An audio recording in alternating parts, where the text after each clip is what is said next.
اور وہاں پہ بھی اسی طرح کا جو قطر کی جو گورنمنٹ ہے انہوں نے ہماری میزبانی کی تھی، تو سارے دنیا کے میڈیا کو انہوں نے ایک جگہ اکٹھا کیا ہوا تھا ایک ہوٹل میں، وہاں پر انہوں نے توازے کی تھی ہماری تاکہ فری فلو آف انفارمیشن بھی ہو، اور اس میں اس جو میزبان حکومت ہوتی ہے اس کی بھی ایک گڈ ول جیسچر ہوتا ہے. لیکن وہ اعجاز صاحب وہ کہہ رہے ہیں یہاں صرف فری فلو آف کافی تھی، انفارمیشن نہیں تھی یہاں پہ.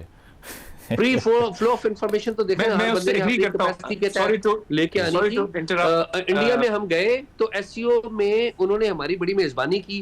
انفارمیشن تو دیکھیں آپ کو اپنے ملک کی اتھارٹیز دیں گی، یہاں پر تو اتنا میڈیا کا کنٹرول کرتے ہیں، یہ انفارمیشن دیتے نہیں ہیں. میڈیا کو ایک الگ پارٹی سمجھتے ہیں، دشمن سمجھتے ہیں. مجھے تو سمجھ نہیں آیا یہ when they will treat their own media like this تو پھر دنیا تو اسی طرح کی بات کرے گی. ساری دنیا آپ کے ملک کی تعریف کر رہی ہے اور آپ کے ملک کے جو جس طریقے سے آپ ٹریٹ کر رہے ہیں اپنے میڈیا کو وہ آپ کو بات رہی. ایگزیکٹلی وقت ختم ہو گیا. بالکل یہ مسئلہ تھا انفارمیشن کے فرض کی سینسٹیوٹی اس کی بنیاد بن گئی.